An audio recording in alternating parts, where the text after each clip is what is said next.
এই আচারটা দেখে আপনাদের জিভে জল আসছে কিনা জানি না, আমার তো জিভে জল আসছে। আর কে কে এই আচার খেয়েছেন অবশ্যই আমাকে কমেন্টে জানাবেন। আমলকি আচার খেলে বাচ্চাদের সর্দি কাশি থেকে অনেক সুরক্ষা দেয় এবং আমলকির মধ্যে অনেক পরিমাণে গুণাগুণ রয়েছে। এগুলো খেলে শরীরে অনেক ধরনের উপকারও পাওয়া যায়। এই শীতকালীন এই আমলকি আচার খেলে শরীরটা অনেক পরিমাণে হেলদি রাখে।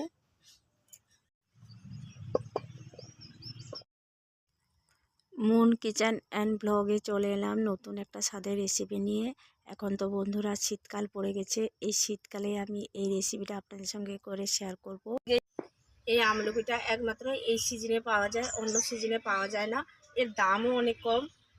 এবার বন্ধুরা আজকে আমি আমলকি দিয়ে দুর্দান্ত স্বাদের আচার রেসিপি শেয়ার করব আপনাদের সঙ্গে, যেটা সর্দি কাশি বুক জ্বালা থেকে দূর হয়। মানে আমলকির অনেক পরিমাণে গুণাগুণ রয়েছে।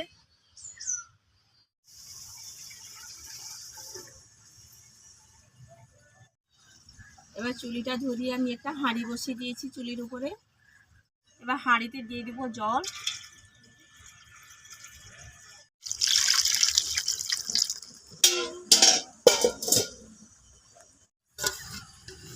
এবার এইরকম একটা পিঠা বানানো আমি ছালনি নিয়েছি, আপনারা চাইলে একটা সুতির কাপড়ও করতে পারেন। দিয়ে দিব এখানে আমি একটা চালনি।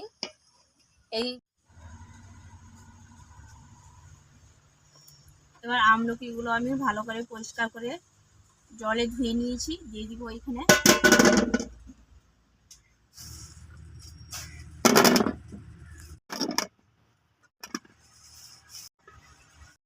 এবার ঢাকনা চাপিয়ে রেখে দেবো আমলকিটা সেদ্ধ হওয়া পর্যন্ত। এবার আমি এই আচারের জন্য কি কি মশলা নিয়েছি, এখানে আমি নিয়েছি 4 থেকে 5টা শুকনো লঙ্কা, নিয়েছি গোটা ধনে, নিয়েছি গোটা জিরে, নিয়েছি মেথি, এখানে নিয়েছি কিছুটা পানমরি, আর নিয়েছি অল্প কালো জিরে।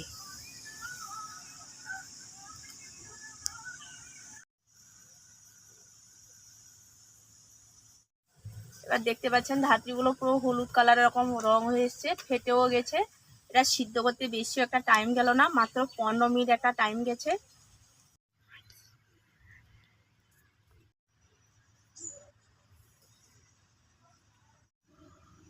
ধাত্রীটাকে বা আমলকিকে ডাইরেক্ট জলে ফেলে সিদ্ধ করা যায় না, কারণ আমলকির যে অনেক পরিমাণে গুণাগুণ থাকে তার জলে মিশে যাবে। সেই জন্য কোনো ছালনিতে বা সুতির কাপড় হাঁড়ির মুখে বেঁধে একে সেদ্ধ করা হয়। আমলকিটা ঠান্ডা হতে হতে যেটা সেদ্ধ করে রেখেছি, এবার সেই আচারের জন্য আমি একটা মশলা বানিয়ে নেব। দিয়ে দিব 4-5টা শুকনো লঙ্কা, দিয়ে দিব গোটা ধনে, দিয়ে দেবো পানমরি, দিয়ে দিব গোটা জিরে, লাস্ট পর্যায়ে দিয়ে দেবো মেথি। মেথিটাকে সবার লাস্টে দিতে হয়। মশলাটাকে কিন্তু বেশি একটা ভাজবো না, হালকা করে ভেজে নেব, খুব কম আছে।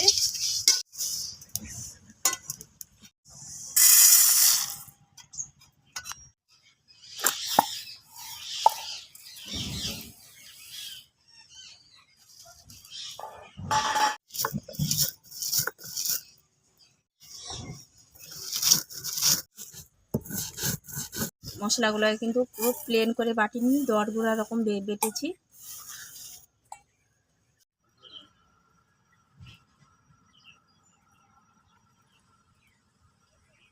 এরকম এই অংশটা নেব না, এটা বাদ দিয়ে দেবো।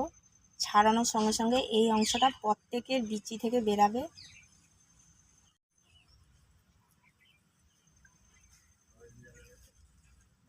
প্রত্যেকটা এরকম বেরাচ্ছে।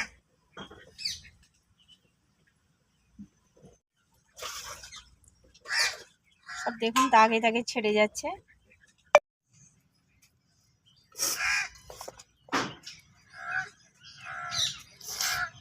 কড়াটা গরম হয়ে গেছে, কড়াই দিয়ে দিব সর্ষের তেল।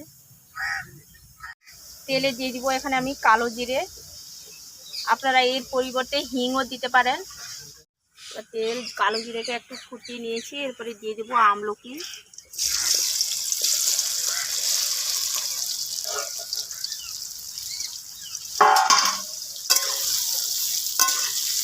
দিয়ে দিব সামান্য লবণ, দিয়ে দিব সামান্য বিট লবণ। এবার 4 থেকে 5 মিনিট আমি তেলে ভালো করে নেড়ে নিয়েছি। এরপরে দিয়ে দিব এখানে আমি যে ভাজা মশলা,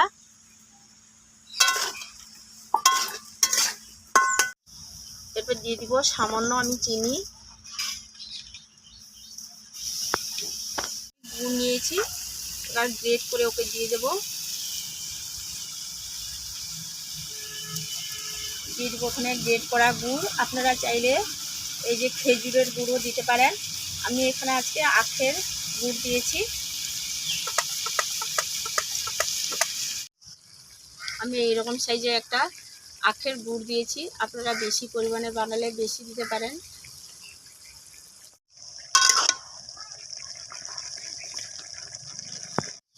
এবার আচারটা আমার পুরো রেডি। সর্দি কাশি থেকে এই আচার খুব দূরেই রাখে। এই শীতকালীন এই আমলকি আচার খেলে শরীরটা অনেক পরিমাণে হেলদি রাখে। এখন আমি জারে ভরে আপনাদের দেখাবো। এখানে আমি একটা কাঁচের জার নিয়েছি। এবার আমি এখানে একটা কাঁচের ছোট জার নিয়েছি। যেহেতু আচারটা আমি কম পরিমাণে বানিয়েছি, এই জারে রেখে দিলে কী হয়, খুব বেশি দিন ভালো থাকে কাঁচের জারে। এই আচারটা দেখে আপনাদের জিভে জল আসছে কিনা জানি না, আমার তো জিভে জল আসছে। আর কে কে এই আচার খেয়েছেন অবশ্যই আমাকে কমেন্টে জানাবেন।